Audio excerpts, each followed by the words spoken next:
ആരോടാണ് ഈ വാശി? ആരോടാ? എന്നോടോ അതോ റബ്ബിനോടോ? ഏ താൻ ചെയ്ത പാപത്തിന്റെ ഫലം താൻ തന്നെ അനുഭവിക്കണം, വേറാരും അനുഭവിക്കത്തില്ല. താത്തനെ ആരും അത്ര പെട്ടെന്ന് മറന്നു കാണില്ല എന്ന് വിചാരിക്കുന്നു. അതിനു മുമ്പ് ഹാപ്പി ഓണം. എൻ്റെ ചാനൽ ആദ്യമായിട്ട് കാണുന്നവർ സബ്സ്ക്രൈബ് ചെയ്യണം, നിങ്ങളുടെ അഭിപ്രായം പറയണം, ലൈക്ക് ചെയ്യണം. മുബീന താത്ത ഹിജാബ് ഇട്ടിട്ട് ഡാൻസ് ചെയ്യരുത് എന്ന് പറഞ്ഞത് മാത്രമേ താത്തയ്ക്ക് ഓർമ്മയുള്ളൂ. പിന്നെ തലങ്ങും വിലങ്ങും പോന്നിടത്തും വരുന്നിടത്തും എല്ലാരും ഹിജാബ് ഇട്ടിട്ട് അങ്ങ് ഡാൻസ് ചെയ്യലായിരുന്നു. ഇതേ താത്ത ഇപ്പം ഒരു വർഷമായിട്ട് ദൈവത്തിന്റെ വഴിയെ നടക്കുന്ന താത്ത അതിനു മുമ്പ് വരെ എങ്ങനെയായിരുന്നു എന്നൊന്ന് സ്വയം ആലോചിക്കണം. അതുപോലും താത്തയ്ക്ക് ചിന്തയില്ല. താത്ത ഉപദേശിക്കാൻ ഇറങ്ങിയേക്കുവാ ഓരോരുത്തരെയും. എന്നിട്ട് വല്ല കാര്യമുണ്ടോ? ഇല്ല. ഇപ്പൊ വരുന്നവരും പോകുന്നവരും നല്ല രീതിയിൽ ട്രോളി അങ്ങ് വിടുന്നുണ്ട്.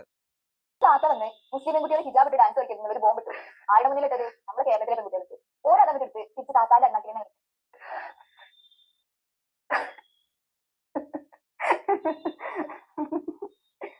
അയ്യോ, ആരോടാണ് ഈ വാശി? ആരോടാ? എന്നോടോ അതോ റബ്ബിനോടോ? താൻ ചെയ്ത പാപത്തിന്റെ ഫലം താൻ തന്നെ അനുഭവിക്കണം, വേറാരും അനുഭവിക്കത്തില്ല.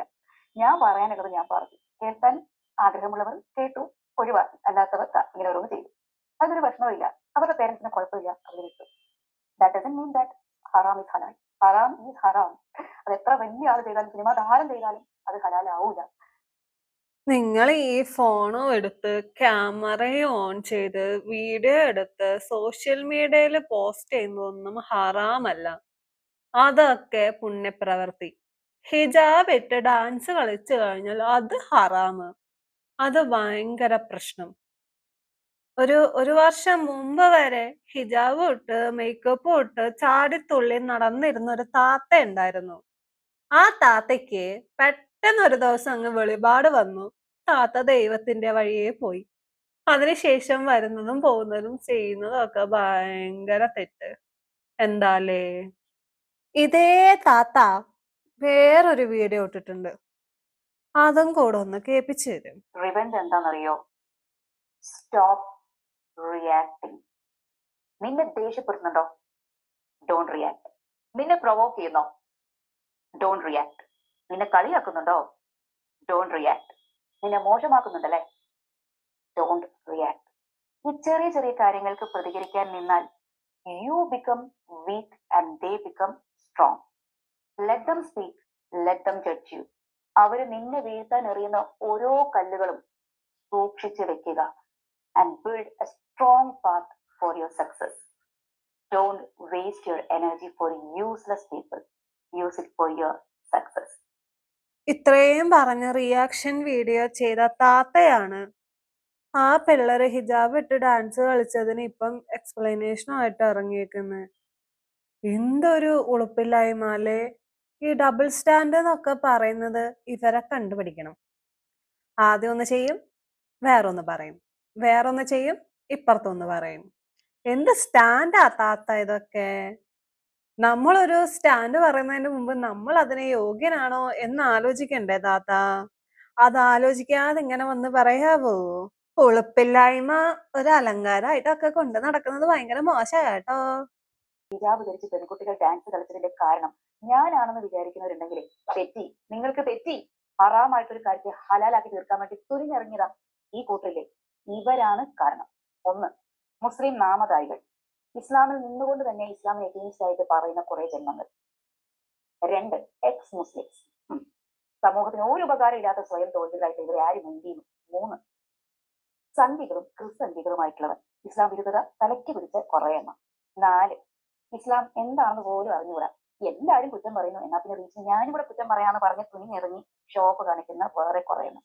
ഇവരെല്ലാരും കൂടി ഹറാമായിട്ടൊരു കാര്യം ഹലാലാക്കാൻ വേണ്ടി മക്കളെ നിങ്ങൾ ഹിജാബിൽ ഡാൻസ് കളിച്ചു, ഒരു കുഴപ്പമില്ല ഒരു കുഴപ്പമില്ല ഒരു കുഴപ്പമില്ല എന്ന് പറഞ്ഞ് കുട്ടികൾ എന്ത് ചെയ്തു? അതങ്ങനെ ഏറ്റെടുത്തിട്ട് ഓരോന്ന് കാണിക്കുകയാണ്.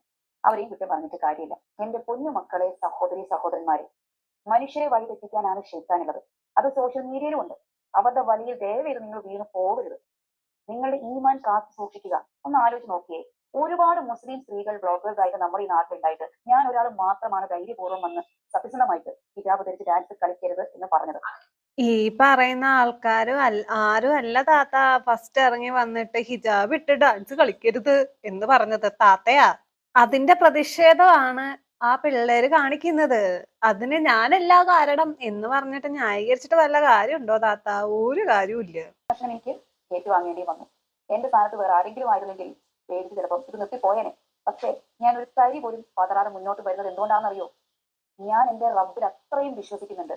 ഞാൻ തെറ്റ് ചെയ്തിട്ടില്ല, പറഞ്ഞിട്ടില്ല എന്നുള്ള വിശ്വാസം എനിക്കുണ്ട്. ഇല്ലാതിഷ്ടം ഇല്ലാതെയും ഡാൻസ് കളിച്ചോളൂ മക്കളെ, നിങ്ങൾ മാസാണ് എന്ന് നുണ പറഞ്ഞ് ലൈക്കും റീച്ചും വാങ്ങേണ്ട ഗതികേട് ഈ മുബീനക്കില്ല. അതുകൊണ്ട് മാത്രം ഞാൻ കുറെ അപരാധങ്ങൾ വന്നു പറഞ്ഞു. മതത്തിലുള്ള ആൾക്കാരെ പരസ്പരം തമ്മി തല്ലിച്ചും റീച്ചും ലൈക്കും കമന്റും മേടിക്കുന്നു. കുട്ടികൾ തക്കം വിട്ട് ഡാൻസ് കളിക്കുന്നത് ഹറാമാണ്. അത് ചെയ്യാൻ പാടില്ല. കാലഘട്ടം മാറിയില്ലേ, പിള്ളേരൊക്കെ വേറെ ലെവലാണ്. അവരൊക്കെ അവിടെ വഴിക്കുന്നു. നിങ്ങൾ ഈ ഓണം കഴിയുന്നത് വരെ ഈ ഇൻസ്റ്റാഗ്രാമിന്റെയും ഫേസ്ബുക്കിലേക്ക് പരിസരത്ത് വരാതിരിക്കുന്നതായിരിക്കും നല്ലത്. വന്നു കഴിഞ്ഞാൽ ഇവിടെ കുരു പൊട്ടും, ഇല്ലെങ്കിൽ പിള്ളേര് പൊട്ടി. കാരണം പിള്ളേർ ഇവിടെ ഓണം അടിച്ചു പോയിട്ട് ഡാൻസ് കളിച്ച് ആഘോഷിക്കുകയാണ്. ഇതുപോലെ അവരെടുത്ത് പോസ്റ്റ് ചെയ്യും, നിങ്ങൾ അത് കാണും, പിന്നെ അത് നിങ്ങൾക്ക് താങ്ങാൻ കഴിയില്ല. ഇന്നത്തെ തലമുറയിലെ മുസ്ലിം പെൺകുട്ടികളോട് ഡാൻസ് കളിക്കരുത്, ഓണം ആഘോഷിക്കരുതെന്നൊക്കെ പറഞ്ഞു കഴിഞ്ഞാൽ അവരൊന്നും കേൾക്കാൻ പോകുന്നു. കാലം മാറുന്നതനുസരിച്ച് കോലം മാറുന്ന നിങ്ങൾക്ക് ഇസ്ലാമിനെ കുറിച്ച് എന്തറിയാം? ഇസ്ലാം എന്താണെന്നറിയോ? ഇസ്ലാമിന്റെ ചരിത്രം എന്താണെന്നറിയോ? ഇസ്ലാമിൽ ഹിജാബിന്റെ ഇമ്പോർട്ടൻസ് എന്താണെന്നറിയോ? വായിൽ നാവിന്റെ കോൺഫിഡൻസ് ഉണ്ടെന്ന് കരുതി വിഡിത്തം പറയാൻ നിൽക്കരുത്. ഇറങ്ങിപ്പോ തള്ളേ, പോയി വീട്ടിലിരുന്ന് വല്ല പണിയുണ്ടെങ്കിൽ എടുക്ക്. നിങ്ങൾക്കൊക്കെ അതേ പറഞ്ഞിട്ടുള്ളൂ. വായില്ല നാവുണ്ടെന്നും പറഞ്ഞിട്ട് കുറെ അപരാധം വിളിച്ചു പറയാൻ വേണ്ടിട്ട് ഇങ്ങനെ ഇടയ്ക്കിടയ്ക്ക് പ്രത്യക്ഷപ്പെടും. ഇതിനനുസരിച്ച് മാറ്റാനുള്ളതല്ല ഇസ്ലാം. അത് ഖിയാമത്ത് നാൾ വരെ അങ്ങനെ തന്നെ ഉണ്ടാകും. അതനുസരിച്ച് ജീവിക്കുന്ന കോടാനുകോടി ജനങ്ങൾ ഈ ലോകത്തുണ്ട് മോളെ. നിങ്ങൾക്ക് ഇവരെ ഈ മുസ്ലിം മതത്തിൽ നിന്ന് അടിച്ചു പുറത്താക്കാൻ പറ്റുമോ? നിങ്ങൾക്ക് ഒരു അപമാനമാണ് ഈ സ്ത്രീ ഉണ്ടാക്കുന്നത്. കളയാൻ പറ്റുമോ? അടിച്ചു പുറത്ത് കളയാൻ പറ്റുമോ? ബാക്കിയുള്ള ആൾക്കാർക്ക് സമാധാനം കിട്ടും. ഇതിനനുസരിച്ച് മാറിക്കൊണ്ടിരിക്കുന്ന ഈ ഓണം സെലിബ്രേഷൻ ഉണ്ടല്ലോ, ഇതിലെവിടെ തിരുവാതിര? കുറച്ച് വർഷങ്ങൾക്ക് മുൻപ് വരെ അതിമനോഹരമായിട്ട് ഓണത്തിന് തിരുവാതിര കളിച്ചുകൊണ്ടിരുന്ന പെൺകുട്ടികൾ ഉണ്ടായിരുന്നു. പക്ഷെ ഇന്നത് എവിടെ? ഹിജാബ് ധരിച്ച് 25, 30, 40, 50 ഗ്രൂപ്പ് ഡാൻസുകൾ നടത്തുന്ന പെൺകുട്ടികളിൽ എല്ലാവരും മുസ്ലിംസ് ആണെന്ന് നിങ്ങൾക്ക് ഉറപ്പ് പറയാൻ കഴിയുമോ? പിന്നെ സോഷ്യൽ മീഡിയയിൽ വന്ന് മതം പറയരുതെന്ന് പറയാൻ നിങ്ങളാരാ? സോഷ്യൽ മീഡിയ നിങ്ങളുടെ ഫാമിലി പ്രോപ്പർട്ടി ആണോ? അതെ, സംസാരിക്കാൻ കഴിവുണ്ട്, കുറച്ച് കോൺഫിഡൻസ് ഉണ്ടെന്ന് കരുതി മറ്റാർക്കും ആ കഴിവില്ല എന്ന് ചിന്തിക്കരുത് കേട്ടോ. സോഷ്യൽ മീഡിയ പിന്നെ താത്തയുടെ കുടുംബത്തിൽ നിന്ന് കൊണ്ടുവന്നതായിരിക്കും. അല്ല താത്ത തൊട്ട് വന്ന് ഡാൻസ് കളിക്കരുതെന്ന് പറയാൻ? അല്ല പിന്നെ ചൊറിയത്തില്ലേ മനുഷ്യന്? നിങ്ങൾക്കൊരു ന്യായം, ബാക്കിയുള്ള ആൾക്കാർക്ക് വേറെ ന്യായം. വച്ചിട്ട് പോതളേ. നിങ്ങൾക്ക് ഈ ഉപദേശവും മറ്റതൊക്കെ നിങ്ങൾക്ക് നിങ്ങളുടെ വീട്ടിൽ വെച്ചാ പോരെ? അതെടുത്ത് നാട്ടുകാരുടെ ഇടയിലോട്ട് വരുന്നത് എന്തിനാ? നിങ്ങൾക്ക് അത്രയ്ക്ക് മുട്ടി നിൽക്കുവാണെങ്കിൽ വീട്ടിൽ വെച്ചാ പോരെ? വീട്ടിലെ ആൾക്കാരുണ്ടല്ലോ, നിങ്ങൾ അവരെ അങ്ങോട്ട് ഉപദേശിച്ച് നന്നാക്ക്. ഒരു വർഷം മുമ്പ് വരെ മേക്കപ്പ് ഇട്ട് തട്ടും ഇട്ട് ഡാൻസും കളിച്ച് പാട്ടും പാടിയും നടന്ന സ്ത്രീയാണ് ഉപദേശമായിട്ട് ഇറങ്ങിയിരിക്കുന്നത്. എന്തോ ആടെ ഇവരൊക്കെ പറയണ്ടേ? ഉളുപ്പില്ല ഈ അലങ്കാരമായിട്ട് നടക്കുന്ന ഇങ്ങനെ കുറെ എണ്ണം. ശരി എന്നാ.